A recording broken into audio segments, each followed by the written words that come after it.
بضاعتنا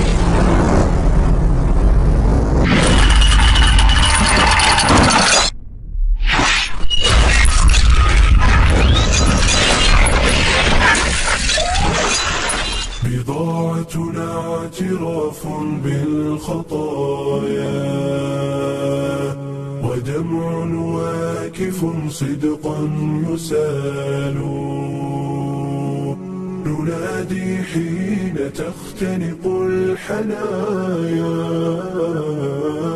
أرحنا Kisah tabi'in, dan saya angkat satu saja di sini, kisah Fudail bin Iyad.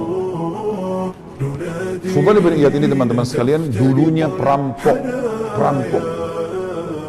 Fudail ini saking kuatnya secara fisik, ya, dia bisa merampok sendirian teman-teman, sendirian. Orang-orang Arab, kafilah Arab kalau lewat di tempatnya Fudail ini di daerah Irak ya, kalau lewat mereka bilang jangan lewat malam hari. Di sini ada Fudail. Fudail ini bisa, Fudail ini gini ciri khasnya teman-teman. Kalau ada kafilah lewat, dibunuh dulu, baru ampas. Jadi biar antum kasih, ini ya harta saya Fudail, jangan bunuh saya, nggak bisa, tebas dulu. Gak ada ceritanya, bunuh dulu baru ambil harta. Jadi Fudail selalu membunuh ini.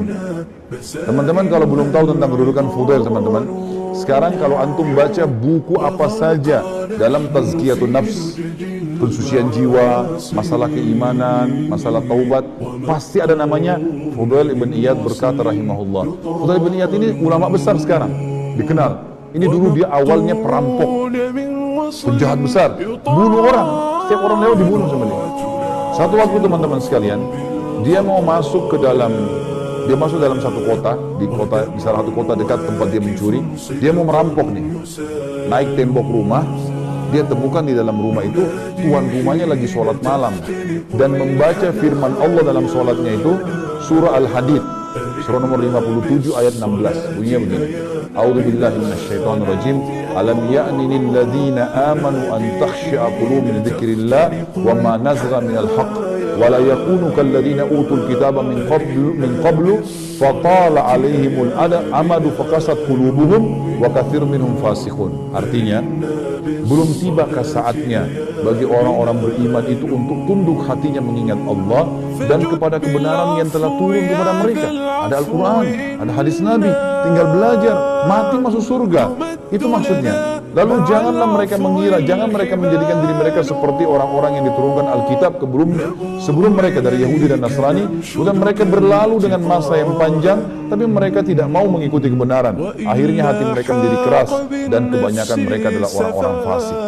Yang terjadi teman-teman waktu mendengar ayat ini, rupanya Fudail bin Iyad tersentuh. Belum ketiba saatnya orang beriman untuk tunduk, untuk kembali ke jalan Allah.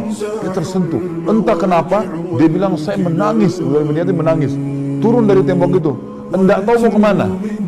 Tengah malam, jalan sana sini mau kemana? Gelap, nggak ada penerangan lampu tengah malam. Dia lihat ada masjid, ya kita masjid gini, masih gelap. Masuk ke masjid. Dia nggak tahu, sholat nggak tahu.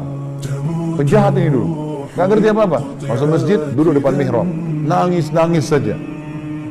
Waktu menjelang subuh, marbot masjid datang, masuk masjid, pengen nyalain. Zaman dulu orang pakai minyak sama sumbu ya, nyalain supaya terang gitu. Kayak kita sekarang lampu. Dia nyalain, si marbot ini dekat dengan mihrab, kok ada orang. Begitu dekat, Fudail bin Iyad, lari dia. Fudail bin Iyad lari. Dia lari keluar. Tidak berani masuk. Orang tahu Fudail bin Iyad ini pembunuh. Di masjid. Ngapain di masjid ini? Jadi, ada orang-orang yang mau dalam sholat subuh datang semua. Kenapa? Ada Fudail di masjid. Tertunda sholat subuh. Tidak ada yang berani masuk. Tertunda. Dalam kisah dikatakan tertunda sholat subuh. Orang mau masuk. Fudail di dalam 10 orang, 20 orang pun bisa dilawan sama dia. Orangnya kuat. Mahir membunuh orang gitu kan. Akhirnya sampai mereka diskusi ini gimana jalan keluar, nggak mungkin nggak sholat subuh nih, jadi sudah lewat waktunya. Maka mereka bermusyawarah. Satu orang bilang, saya coba masuk, lihat deh. Itu dia masuk, didengar baik-baik suara tangisan, didekatin. Hai Fudail, ngapain kau di masjid kami? Nggak pernah masuk masjid kan orang ini. Maka kata dia, saya taubat kepada Allah.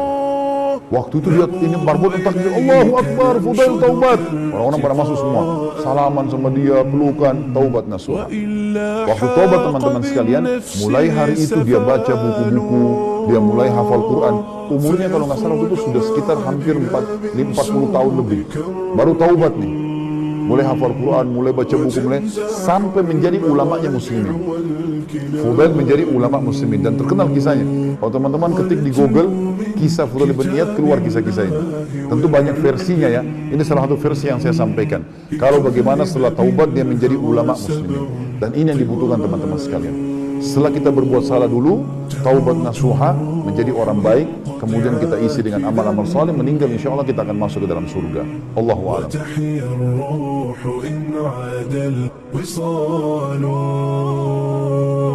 وتحيا الروح إن عاد الوصال